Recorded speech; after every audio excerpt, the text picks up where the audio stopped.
Praise the Lord. Good morning. ప్రార్థన చేసుకున్నారా? ప్రతిరోజు కూడా మన రోజును ప్రార్థనతో ప్రారంభించాలి. అప్పుడే ఆ రోజులో పాపాన్ని, శోధనను, సమస్యలను మనం ఎదిరించగలుగుతాం.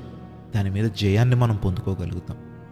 ఈరోజు మీకోసం ప్రార్థించాలని ఆశపడుతున్నాను. కేవలం ఈ ప్రార్థన నీకోసమే. అది ప్రార్థించే ముందు మీకు ఒక మాట చెప్పాలని ఆశపడుతున్నాను. ఏంటంటే, చాలామంది తమలో తాము కృంగిపోతూ ఉంటారు. నాకెవ్వరూ లేరు, నేను ఒక్కడనే, నేను ఒక్కదాన్నే, నన్ను అందరూ విడిచేశారు అనుకుంటాడు. కానీ నిన్ను విడవకుండా, నిన్ను వదలకుండా, నిన్ను ప్రేమిస్తూ నిన్ను కాపాడుతున్నవారు ఒకరు ఉన్నారు. ఎవరో తెలుసా? యేసయ్య.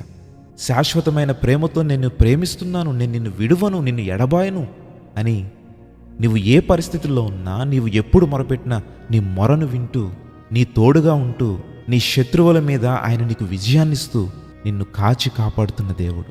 ఎందుకు నీవు ఒంటరితనాన్ని ఎక్కువ ఫీల్ అవుతున్నావు? నీతో దేవుడు ఉన్నాడనే విషయం, యేసయ్య నీ ప్రక్కన ఉన్నాడనే విషయాన్ని నీవు మర్చిపోవద్దు. చాలామంది లోకంలో నేను నిన్ను ప్రాణం కంటే ఎక్కువగా ప్రేమిస్తున్నాను, నేను నిన్ను ఎప్పటికీ విడిచిపోలేనని నీతో చెప్పి నిన్ను విడిచి వెళ్ళిపోయి ఉండొచ్చు. కానీ యేసయ్య వాగ్దానం ఇచ్చాడు అనంటే ఆయన ఎప్పుడు కూడా మాట తప్పని వాడు. ఈరోజు నీతో ఉండి నీవు ఎప్పుడు ఆయన కౌగిలిలోనికి వస్తావా, ఎప్పుడు నీవు ఆయన దగ్గరకు వస్తావా అని ఆయన ఎదురు చూస్తున్న దేవుడు. కాబట్టి ఇప్పటికైనా యేసయ్య నన్ను ప్రేమిస్తున్నాడు, నాతో ఉన్నాడు, కాబట్టి నేను ఒంటరివాడను, ఒంటరిదాను నేను కాను అని ఎప్పుడైతే నువ్వు విశ్వాసముతో ఆయన యొద్దకు వెళ్తావో, నీ మనసుకు నెమ్మది, నీ మనసుకు శాంతి, విమోచన నీకు అనుగ్రహించబడతాయి. కాబట్టి ప్రార్థిస్తావా?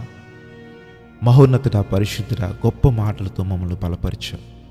నీవు విడువక మమ్మల్ని ప్రేమిస్తూ, మమ్మల్ని ఎడబాయకుండా నీ కృపచేత మమ్మల్ని తృప్తిపరుస్తున్నావు.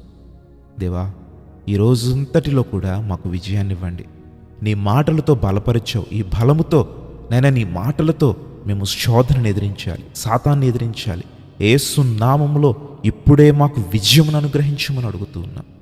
ప్రభువా, ఎంతమంది బిడ్డలు విశ్వాసంతో ఈ ప్రార్థనలు ఏకీభవించారు, వారిని దర్శించి ఈ రోజంతటిలో కూడా వారి ఉద్యోగాల్లో, వ్యాపారాల్లో, వారి చేతి పనులలో, వారి వృత్తులలో అయా మీరు దీవించి, వారి కష్టార్జితమును దీవించి, వారి కుటుంబములను ఆశీర్వదించమని అడుగుతున్నాం.